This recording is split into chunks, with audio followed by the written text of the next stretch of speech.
जब अल्लाह ने फरिश्तों को हुक्म दिया था कि आदम को सजदा करें तो फिर इब्लीस कहां से बीच में आ गया कि उसने नाफरमानी की। हालांकि इब्लीस को तो हुक्म ही नहीं मिला था सजदा करने का। इसकी हकीकत क्या है, ये और बहुत कुछ जानेंगे हम इस वीडियो में। सलाम अलैकुम। आज जिस आयत को हम समझेंगे वो है सूरह अल बकरा आयत नंबर 34। उम्मीद करता हूँ कि आप इसे गौर से सुनेंगे और अपनी जिंदगी को कुरान के मुताबिक गुजारने की कोशिश करेंगे, क्योंकि कुरान मालिक की तरफ से नाजिल करदा एक मुकम्मल ज़ाब्ता हयात है। जिस तरीके से मालिक कायनात का कोई शरीक नहीं है, इसी तरीके से उसके कलाम का भी कोई शरीक नहीं है। जब हम पढ़ते हैं सूरत नंबर 18 आयत नंबर 26, उसमें मालिक कायनात का इरशाद है कि वला युशरिकु फी हुक्म अहादा, वो अपने हुक्म में, वो अपने कानून में किसी को भी शरीक नहीं करता। लिहाजा कुरान मालिक कायनात की तरफ से आया है तो मालिक कायनात ही हमें समझाएगा इस कुरान को कैसे समझना है। इसके लिए हमें इंसानों की लिखी हुई किताबों की, इंसानों के बनाए हुए ज़ाब्तों की कोई जरूरत नहीं है, क्योंकि अगर आप अच्छे अमाल करते हैं और उसके साथ शिर्क भी करते हैं, यानी हदायत लेनी चाहिए अल्लाह ताला की किताब से और हदायत आप इंसानों की लिखी किताबों से भी लेते हैं, तो ये आप बदतरीन शिर्क करते हैं। तो शिर्क के बारे में मालिक कायनात का इरशाद है कि इन्ना युशरिक बिल्लाह फक़द हर्रमुल्लाह अलैहिल जन्ना, जिसने भी अल्लाह के साथ किसी चीज को शरीक किया अल्लाह ताला ने उसके ऊपर जन्नत हराम कर दी। जो लोग अल्लाह ताला के साथ शिर्क करते हैं, अल्लाह ताला ने फरमाया है कि आमिलतुन नासिबा तस्ला नारन हामिया, कि लोग अमल करते करते थक जाएंगे, सीधा जहन्नम में जाएंगे। क्यों? क्योंकि वो शिर्क करते हैं। किसके साथ? हमारे मालिक के साथ। हमारा मालिक, हमारा खालिक, हमारा क्रिएटर जिसने हमें तख्लीक किया है, वही हमारे बारे में बेहतर जानता है कि इनकी नीड और वांट्स क्या हैं। आए बढ़ते हैं अपने सबक की तरफ। सूरह अल बकरा आयत 34, पहले इसका रवायती तर्जुमा हम पढ़ते हैं। और जब हमने फरिश्तों से कहा कि आदम को सजदा करो तो उन्होंने सजदा किया, मगर इब्लीस के उसने इनकार किया और तकब्बर किया और काफिरों में से हो गया। नाज़रीन, इन तर्जुमों से बात समझ में नहीं आती। जब अल्लाह ताला ने हुक्म फरिश्तों को दिया था कि आदम को सजदा करो, तो फिर इब्लीस कहां से बीच में आ गया कि उसने सजदे से इनकार किया। हालांकि इनके तर्जुमों के मुताबिक तो उसको तो हुक्म ही नहीं मिला था कि तुमने भी सजदा करना है। अगर ये गौर फिक्र करें अपने तर्जुमों के ऊपर तो ये खुद भी फंसते हैं उसमें। आइए देखें कि यहाँ पर क्या कहा जा रहा है। वइज़ कुलना, और जब हमने कहा, लिल मलाइकाती, कायनाती कुव्वतों के लिए, अस्जुदू ले आदमा, फरमा बरदार हो जाओ आदम के लिए, फसजदुआ, बस वो सब फरमा बरदार हो गए, इल्ला इब्लीस, सिवाय मायूसी के, अबा वस्तकबरा, उसने इनकार किया और बढ़ाई की, वकाना मिनल काफिरीन, और वो इनकार करने वालों में से हो गया। इसका रवा तर्जुमा ये बनेगा, जब हमने कहा कायनाती कुव्वतों के लिए फरमा बरदार हो जाओ आदम के लिए, बस वो सब फरमा बरदार हो गए सिवाय मायूसी के। इसका मादा बलस है, बलस कहते हैं मायूसी को, क्योंकि कायनाती कुव्वतें जो है ना, इंसान के अलावा जितनी भी मखलूक थी ना, जितनी भी कैफियतें थी, उन सब को ये कहा था कि आदम के लिए फरमा बरदार हो जाओ, तो सारे फरमा बरदार हो गए। एक मायूसी की कैफियत ऐसी थी कि उसने कहा कि मैं आदम की फरमा बरदारी नहीं करती। और वो किस लिए? क्योंकि उसने इनकार किया और उसने बढ़ाई की और वो इनकार करने वालों में से होगी। अब जैसे ही इनको अल्लाह ताला ने इख्तियार दिया तो उन्होंने फौरन अल्लाह ताला की बात मान के उसको एक्सेप्ट कर लिया, उसको कबूल कर लिया। लेकिन वो जो मायूसी की कैफियत थी, उसने उस इख्तियार का गलत फायदा उठाया और उसने फौरन इनकार कर दिया। तो समझ आइए आपको कि कायनाती कुव्वतें सब इंसान के सामने झुक गईं, लेकिन एक चीज ऐसी भी थी जिसने इसके सामने झुकने से इनकार कर दिया, उसने सरकशी इख्तियार की। ये थे इंसान के खुद अपने जज्बात, जिनके गालिब आ जाने से उसकी अक्ल वो फिक्र माऊफ हो जाती है और इतनी बड़ी कुव्वतों का मालिक खुद अपने हाथों में बस हो जाता है और इस पर चारों तरफ से मायूसियां छा जाती हैं। नाज़रीन, आप दुनिया की मिसाल ले लें कि दुनिया में जब इंसान किसी चीज का भी इल्म हासिल कर लेता है और उसके हिसाब से वो प्रोडक्ट जब तैयार कर लेता है, मिसाल के तौर पर जैसे इंसान ने इल्म हासिल किया सोलर प्लेटें बनाई जाएं और सूरज से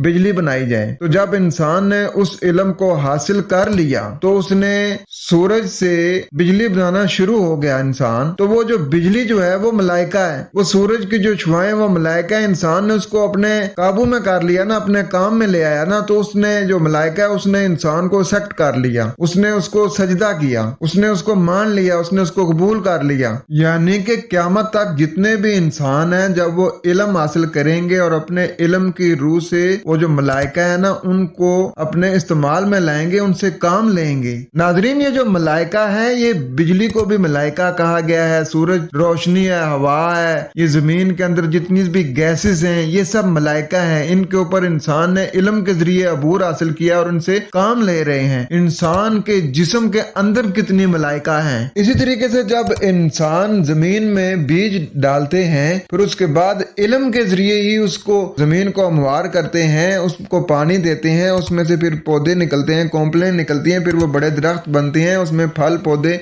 सब निकलते हैं और फल आते हैं। और इंसान ने इल्म के जरिए फलों को पहचाना कि अंगूर में कितनी तवानाई है, सेब में कितनी तवानाई है, इंसान के जिस्म के लिए क्या क्या चीजें जरूरी हैं, वो इंसान वहां से इल्म के जरिए ही उनसे अखज करते हैं ना ये सारी चीजें। तो ये है इल्म के जरिए मलाइका से काम लेना, बशर्ते के वो इल्म कायनात का हो, साइंसी अलूम हो, कोई मजहबी अलूम ना हो। मजहबी अलूम में तो ये किताबें, लाइब्रेरियां अपने इल्म से, अपने हिसाब से वो किताबें लिखती हैं, फिर उसमें उन्होंने इल्म बनाए हुए हैं कि जी ये फिक्का है और ये दौरा हदीस है और ये फलाना है डमकाना है। फिर उन्होंने बकायदा 11-11 साल 15-15 साल लगा के वो फिर आलम बनते हैं, फिर वो एक दूसरे के ऊपर फतवे लगाते हैं, फलाना काफर फलाना मुशरक। तो अगर आपने मलाइका को मुसखर करना है तो उसके लिए आपको इल्म की जरूरत होगी, कायनात में जो इल्म है उसकी जरूरत होगी, साइंस के इल्म की आपको जरूरत होगी, फिर आप मलाइका से काम ले सकते हैं। अब सब ने सजदा कर लिया लेकिन इल्ला इबलीस। अब इबलीस ने सजदा नहीं किया। अब इबलीस कौन है? इबलीस इंसान के वो जो मायूस कुन और सरकश जज्बात हैं वो इसको एक्सेप्ट करने से मना हो गया। अब ज़ाहिर सी बात है जब आप किसी चीज का इल्म हासिल करते हैं, कोई चीज सीखते हैं तो शुरू में आपको मुश्किल लगती है, शुरू में आपको वो चीज मुश्किल लगती है, आप फिर मेहनत करते हैं, तवज्जो से करते हैं, जदोजहद करते हैं, कोशिश करते हैं, तो फिर एक ना एक दिन आप उस चीज को पा लेते हैं, उसका इल्म सीख लेते हैं। लेकिन जब आप शुरू में मायूस हो जाए कि नहीं मैं नहीं कर सकता, ये मेरे अंदर ये सलाहियतें नहीं है, मैं ये कुछ नहीं कर सकता, तो फिर इंसान कुछ भी नहीं कर सकता है। फिर वो ऐसा मायूस होता है, ऐसा मायूस होता है कि फिर वो लोगों से पीछे रह जाता है, फिर वो किसी और तरफ निकल पड़ता है, फिर वो अपने नफ्स की तस्कीन के लिए फिर वो रेप भी करता है, चोरी भी करता है, डकैती भी करता है, फिर वो लोगों को काफिर मुशरिक भी कहता है, फिर वो लोगों के ऊपर फतवे भी लगाता है, फिर वो सारे बुरे काम करना शुरू हो जाता है क्योंकि वो मायूस हो गया ना। उसके अंदर जो मायूसी की कैफियत थी वो हावी होगी उसके ऊपर और उसको पूरा कंट्रोल कर लिया। अब वो अपने नफ्स की मान के जो उसका नफ्स कह रहा है उसी के मुताबिक वो अपने काम करता रहता है। अब इसका हल क्या है? अब इसका हल ये है कि अल्लाह ताला की तरफ से जो हदायत आई है वो हदायत इसके ऊपर पेश की जाए।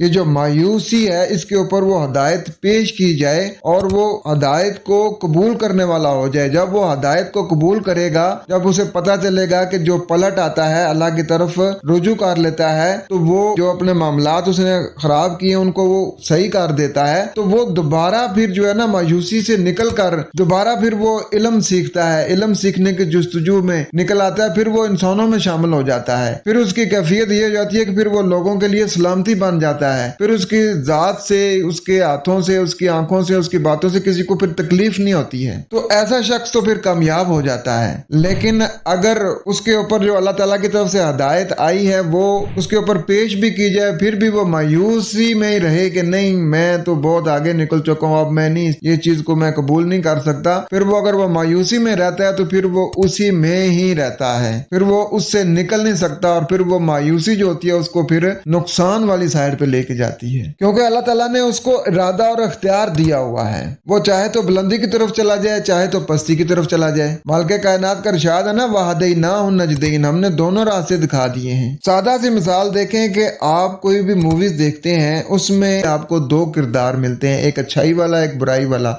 ایک ہیرو ہوتا ہے، ایک ویلن ہوتا ہے۔ اب وہ جو ویلن ہوتا ہے وہ اپنی اس مایوسی میں اتنا آگے نکل جاتا ہے کہ آخر کار وہ اپنے انجام کو پہنچ جاتا ہے، کیونکہ دیکھیں اللہ تعالیٰ نے انسان کو ارادہ اور اختیار تو دیا ہوا نا۔ اب کوئی وہ جرم کرتا ہے تو وہ فوراً اللہ تعالیٰ اس کا ہاتھ پتھر کا نہیں بنا دیتا کہ وہ روک لے اسے کہ نہیں تم نے یہ جرم نہیں کرنا، کیونکہ اللہ تعالیٰ نے ارادہ اور اختیار دیا ہوا اور اسی کی پھر انسان سے پوچھ بھی ہوگی۔ تو جب انسان کو غلط کام کرتا ہے تو پھر اس کے جو غلط کام کے غلط نتائج ہیں وہ اس کے سامنے آتے ہیں، وہ نتائج اس کو بھگتنے پڑیں گے۔ امید کرتا ہوں کہ آپ کا کچھ کنسپٹ کلیئر ہوا ہوگا۔ تو قرآن کا اصول ثم تفکرون افلا تعقلون۔ خوش رہیں، قرآن کے ساتھ رہیں۔ والسلام۔